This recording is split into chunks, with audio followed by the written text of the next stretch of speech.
इंसान धरती की आबादी बढ़ाने में सबसे ज़्यादा कामयाब प्राणी माना जाता है और इसी के चलते हम अपनी सभ्यता को उस दौर में ले आए हैं जो हमारी धरती की आबादी लगभग 7.5 अरब से भी ज़्यादा है। हमने अपनी धरती और समुद्र को नापा है, यहाँ तक कि यूनिवर्स की गहराइयों में भी झांका है। लेकिन क्या हम अपने अंदर के यूनिवर्स से वाकिफ़ है?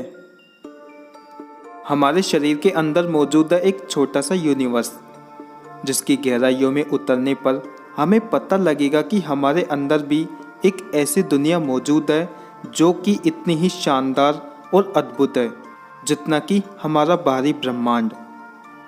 हम एक शानदार सफ़र के लिए निकल रहे हैं, कुदरत की बनाई सबसे जटिल निर्माण को देखने के लिए, जिसकी शुरुआत आपके पैदा होने से पहले ही हो गई थी। इस सफ़र में आपको पता लगेगा कि आपको जन्म लेने के लिए किन किन पड़ावों से होकर गुजरना पड़ता है और लाखों शुक्राणुओं की दौड़ में आप कैसे नंबर 1 आते हैं, कैसे खरबों सेल्स आपस में मिलते हैं, तब जाकर आपको आकार मिलना शुरू होता है।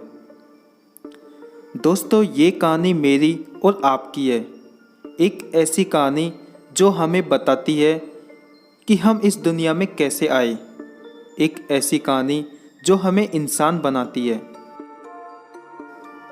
ये भारत की पॉपुलेशन का लाइव काउंट है जो दिखा रहा है कि हम संख्या में कितने हैं और हर पल कितनी तेजी से नए बच्चे जन्म ले रहे हैं। इस घड़ी को देखा जाए तो लगभग हर एक सेकंड में एक नया बच्चा भारत में पैदा हो रहा है। यानी जितनी देर में मैंने आपको यह घड़ी दिखाई, उतनी ही देर में कम से कम 4 या 5 बच्चों ने जन्म ले लिया होगा। खैर, ये वीडियो पॉपुलेशन कंट्रोल के बारे में तो बिल्कुल भी नहीं है, बल्कि ये वीडियो इस बारे में है कि आखिर इंसानी बच्चे जन्म कैसे लेते हैं, जिसकी शुरुआत होती है शुक्राणुओं से।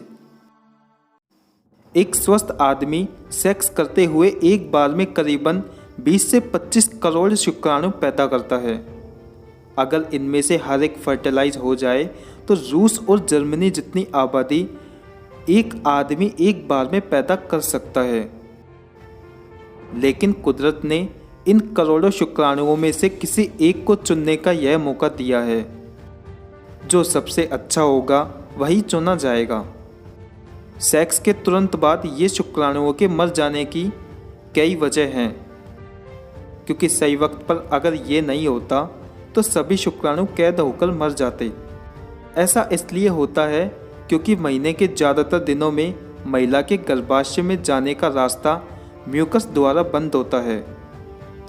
म्यूकस एक गाढ़ा और चिपचिपा पदार्थ है जो गर्भाशय के मुहाने को प्रोटेक्ट करके रखता है।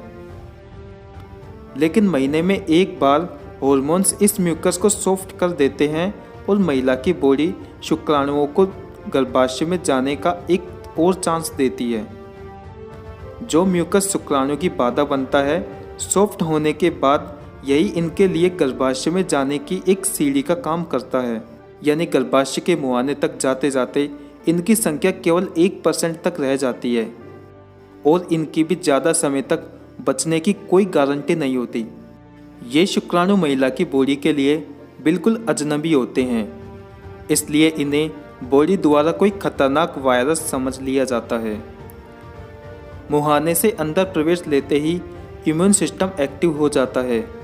वाइट ब्लड सेल्स इन्हें घुसपैठिए समझकर चारों तरफ से हमला करते हैं।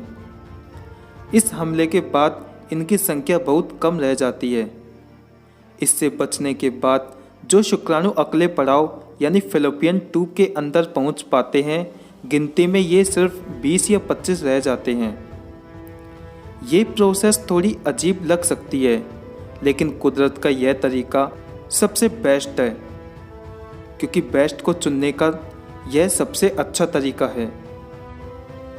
फैलोपियन ट्यूब के अंदर आने तक शुक्राणु काफ़ी थक जाते हैं, इसलिए यह कुछ समय के लिए सो जाते हैं।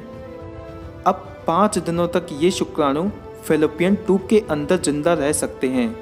यानी कि महिला की बॉडी के पास अब 5 दिन है उस अंडे को रिलीज करने का, जिसका मिलन इनमें से किसी एक शुक्राणु के साथ होगा और नए जीवन की शुरुआत होगी। लेकिन आइए सबसे पहले यह जान लेते हैं कि आखिर ये अंडा है क्या और महिला की बॉडी में ये कहाँ पर स्टोर होता है। इंसानों को अपने जैसे प्राणी पैदा करने के लिए कुछ खास तरह की सेल्स की ज़रूरत होती है, जिनमें से एक महिला की अंदर होती है और एक पुरुष के अंदर। महिला के अंदर यह सेल्स एक एग यानी एक अंडे के रूप में स्टोर होते हैं। वही आदमी इन सेल्स को शुक्राणुओं के रूप में पैदा करता है, जो एक जगह से दूसरी जगह पर जा सकते हैं। एग और स्पर्म के आपस में मिलने से दोनों एक नए सेल को जन्म देते हैं, जो कि आगे चलकर एक नए जीव के रूप में बड़ा होता है। पुरुष के अंदर अनगिनत शुक्राणु बनने की काबिलियत होती है, लेकिन एक महिला के अंदर स्टोर इन अंडों की संख्या पहले से ही तय होती है और जहां ये स्टोर होते हैं उस जगह को हम ओवरी कहते हैं। ओवरी महिला के गर्भाशय यानी यूटरस के दोनों तरफ पाई जाती है। आपको जानकर हैरानी होगी कि एक महिला की ओवरी के अंदर कितने अंडे होंगे। यह बात उसके पैदा होने से पहले ही तय हो जाती है। अपने जन्म से पहले ही जब एक लड़की अपनी माँ के पेट में अविकसित बच्चा होती है, उस समय उसके अंदर 10 से 20 लाख इनमैच्योर या अपरिपक्व अंडे होते हैं और इन अंडों की संख्या पहले से तय होती है।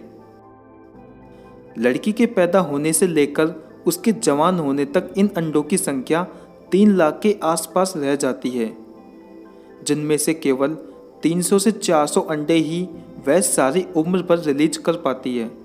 हालांकि ओवरी में मौजूद सभी अंडे स्पर्म से मिलने के लिए तैयार नहीं होते, बल्कि एक स्वस्थ औरत की ओवरी से लगभग हर महीने एक अंडा पूरी तरह से मैच्योर होने के बाद ही बाहर आ पाता है। अंडे के साथ साथ कुछ केमिकल भी रिलीज होते हैं जो फैलोपियन ट्यूब को संकेत देते हैं। ओवरी के साथ लगी फैलोपियन ट्यूब मूव होकर अंडे को अपने अंदर ले लेती है। ट्यूब के मुहाने पर मौजूद मही बालों जैसी स्ट्रक्चर अंडे को ट्यूब के अंदर धकेलने में मदद करती है।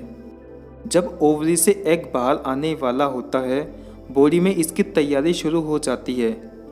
ओवरी से आए संकेतों से शरीर में बह रहे खून में ऐसे हार्मोन्स की मात्रा बढ़ जाती है जो महिला के गर्भाशय की लाइन को अंडे के लिए तैयार करते हैं, ताकि अंडा और शुक्राणु का मिलन हो सके। और अगर मिलन हुआ तो अंडा गर्भाशय से चिपक जाए और उसको पोषण मिलना शुरू हो जाए। ट्यूब में आ जाने के बाद शुक्राणु से मिलने के लिए अंडे के पास 12 से 24 घंटे का वक्त होता है।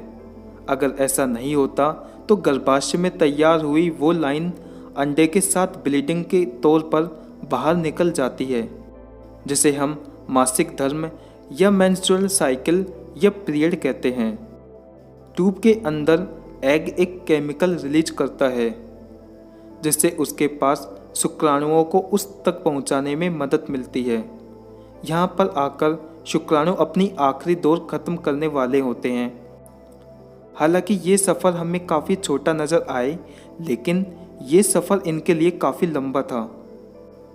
अंडे तक पहुंचने के बाद बचे हुए आखिरी शुक्राणु उसमें अंदर जाने की कोशिश करने लगते हैं और फिर कोई एक शुक्राणु अंडे का आवरण तोड़कर उसमें प्रवेश कर जाता है।